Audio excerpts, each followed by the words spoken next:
Hello and welcome to this special Reach Guide. Every youngster looks forward to the moment that they can get their independence and drive themselves. But for many Reach members, that does cause a lot of questions to be asked. So we're here to give you a complete guide to driving, including how to apply for your licence and what to look out for.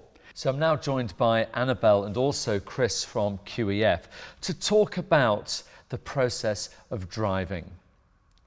Now, for every teenager, it's a major milestone getting to that point where you get your independence. So first of all, Annabelle, you live in the middle of the countryside, I believe. Yes, I do. And all the time I just have to rely on my mum and dad to drive me in and out of where we live. But if I was able to drive, it'd be life-changing. It'd give me so much more freedom and independence than I already do now. Because all my friends are starting to learn to drive as well as I am. And it'd be great when we're all together driving around. Well, as we know, it is a bit of a rite of passage, isn't it, to get to that age? And obviously, there's millions of teenagers, just like Annabelle, getting to that moment in their lives. But obviously, there will be many of our Reach members who might have concerns about what their exact ability might be, what restrictions there might be. But what are some of the most common questions that you receive from people with upper limb deficiencies? Well, the first thing is, can I drive? And if so, how can I drive? There's a huge array of adaptations out there.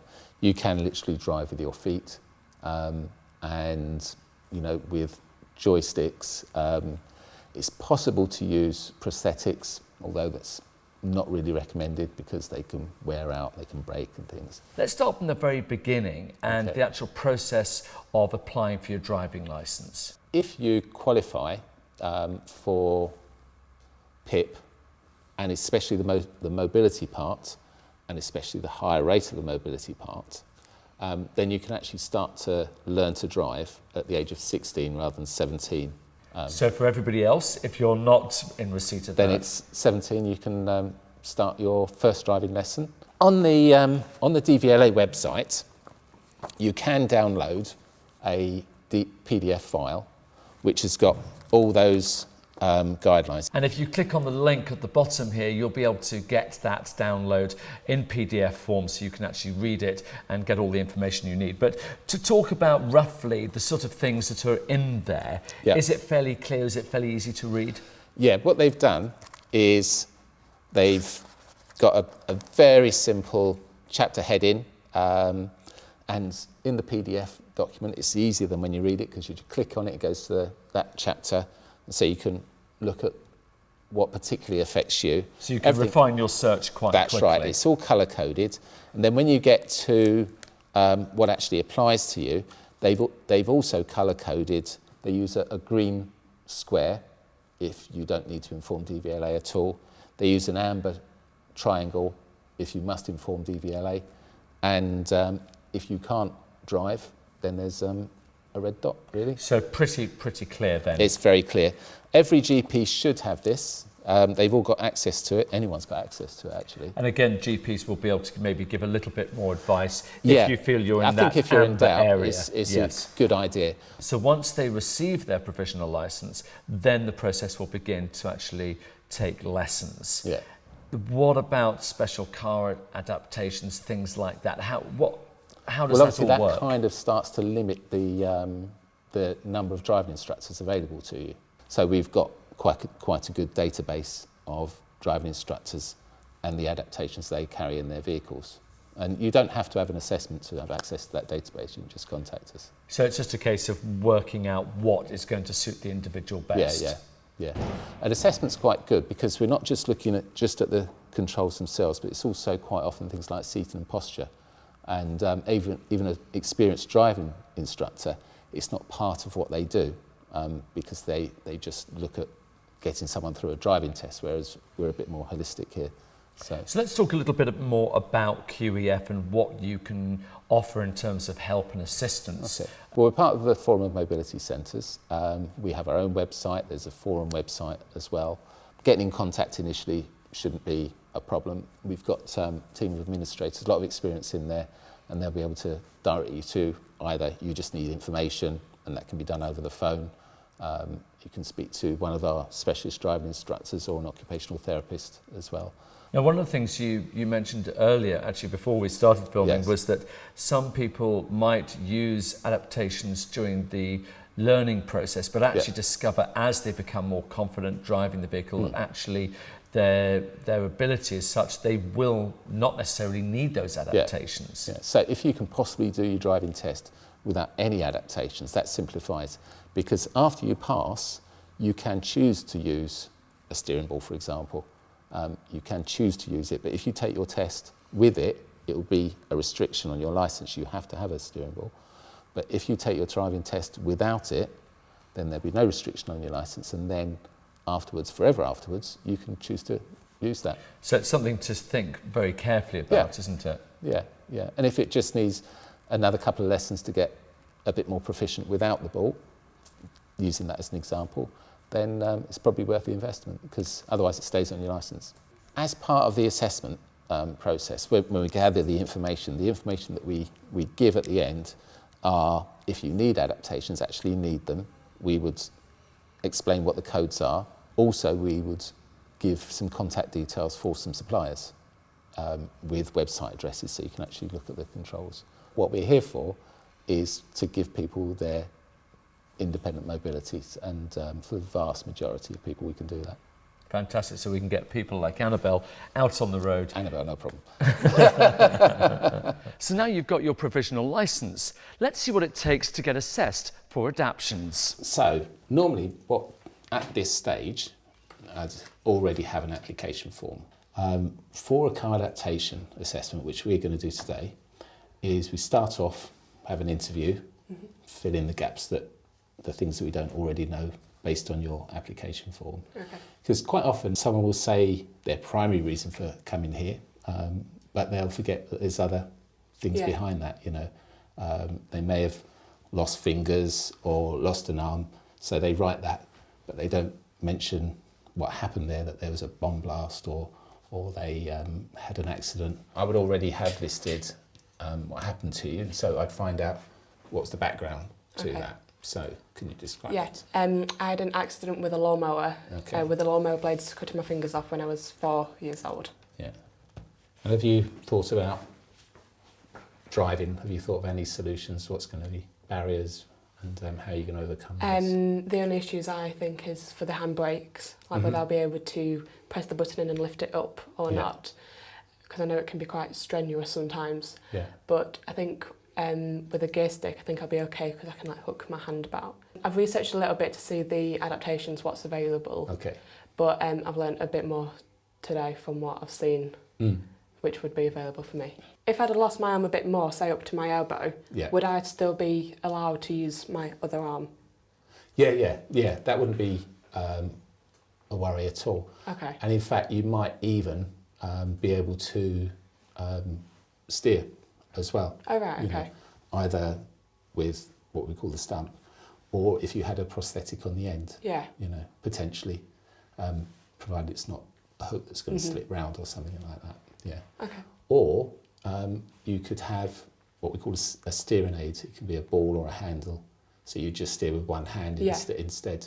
That doesn't stop you from using the indicators. No, yeah. So okay. No problem. Yeah. And if you lost both upper limbs, there's still ways around it, so don't worry. So I could still drive if I had no arms? Oh yeah, definitely. Yeah. I had a chap the other day, no arms and no feet, so. Really? Yeah, so no problem. So look at your upper limbs now. Okay. What I'd like you to do is to bring your arms out to the sides. Good, take them forward. Brilliant, turn your hands back. What I want you to do first off is just lift the leg up, put it down, and the other one. Good, you take your foot forward, bring it back. So, we're kind of finished in here. Okay. From what you've done, I think you potentially could drive a manual transmission car. Okay. It may be you need an adaptation to the parking brake, but I think probably you won't need it. Okay. So I think the chances are everything as standard is going to be fine for you. That's what we're going to look at when we go on the static rig. Okay. And we'll try you in a manual car today. Okay, that's great. Thank you. All right, no worries. So we're now at the second part of the assessment. Now this is called the static rig assessment. What does that mean, Chris? It means we use this assessment tool. What it is, it's a mock-up of a car. We've got a range of adaptations already on there, and we've got other adaptations that we can fit if we need to. The assessments were validated at Transport Research Laboratory to establish norms and what's very good and what's inadequate.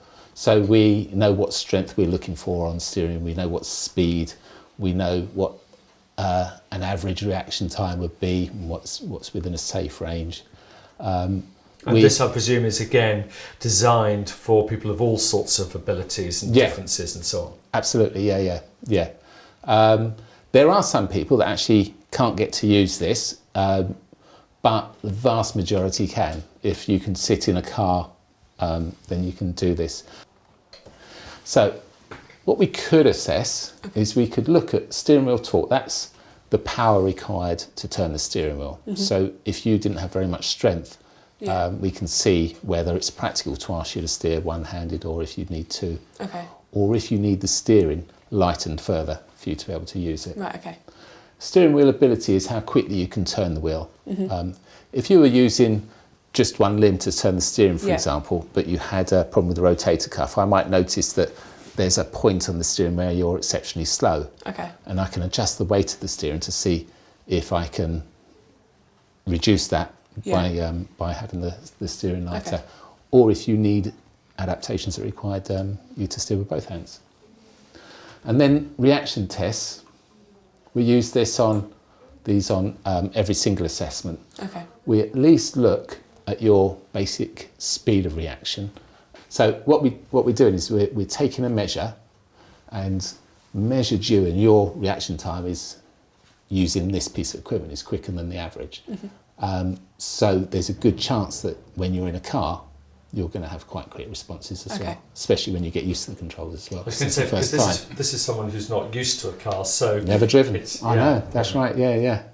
So brilliant, very happy. Thank you. Now, I noticed one of the tests you didn't do here for Annabelle was the steering test. Yeah, that's right. And I know for some of our Reach members, they're going to be quite concerned that they might struggle with that. Now, if they do struggle in the assessment with steering, is there anything you can do to help? There's a lot. We've got a range of steering aids that you can use if you need to. I can actually adjust the weight of the steering. So if you do need your steering lightened, on the report, you know by how much, so that when you go to a converter, they can change the weight of your steering. A lot of modern steerings, the manufacturers can actually adjust the steering. So you can go to, for example, a Volkswagen dealer, and the Volkswagen dealership can adjust the weight of the steering. The advantage of that is you retain your manufacturer's warranty. And I know this, you mentioned that there's a few different devices that can actually assist. Yeah. Okay, well, let's have a look at them. Okay. So talk me through what we've got here. Okay, so what we've got here is these are steering adaptations, and these are adaptations where the Bluetooth, as well as steering adaptations, the Bluetooth operates the secondary controls. So we're talking about windscreen wipers, indicators and things like that? That's right, yeah. Now you can go for Bluetooth, which is a technical solution, quite expensive, or quite often, if you've got, say, a partially functional second limb, or it's just shorter than the other one, then maybe you can have extensions put on, which is a lot cheaper and more a mechanical thing, so less prone to... But it is possible that if you only have the use of one arm and hand, you can still drive. Oh, absolutely, yeah, because you steer with one hand, you can put the indicators on, flash your lights, use the horn, all of that just on this little control panel. So what's the difference between all of these different ones? Yeah. Well, these are just steering aids, and that's only a fraction. There's a lot of other steering aids that you can have, including you could actually just have a strap put round to make sure it helps with your grip there. So there's loads and loads of different styles of steering aid. And again, this is one of the things that when people come to you, you'll recognise their particular situation and be able to advise accordingly. That's it. I mean, you can literally have a ball and socket. If you've got a ball on the end of a prosthetic, you can just have it slot into a socket. Yeah.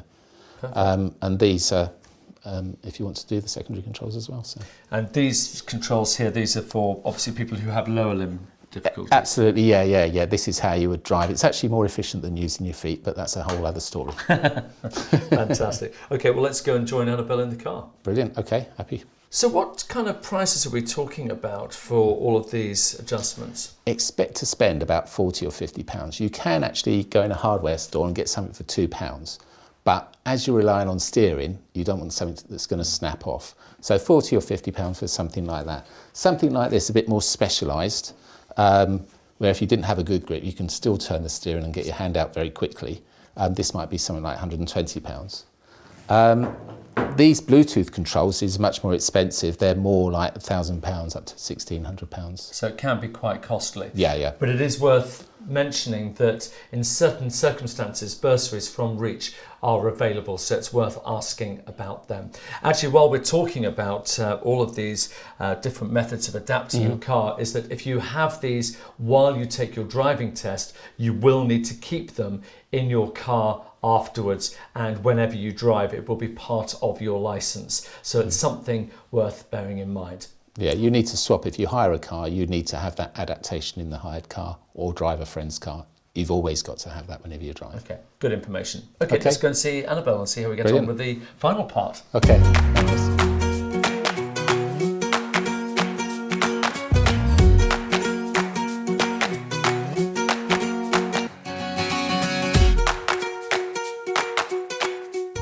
So do you think I'll need an adaptation then or not? What do you think? No.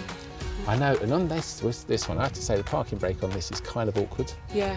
And also, we did have that arm rest down. You'd have it up normally, wouldn't you? Yeah, I just So need you'd have a bit more to space. learn not to pull it You really got forcefully up. No, you can.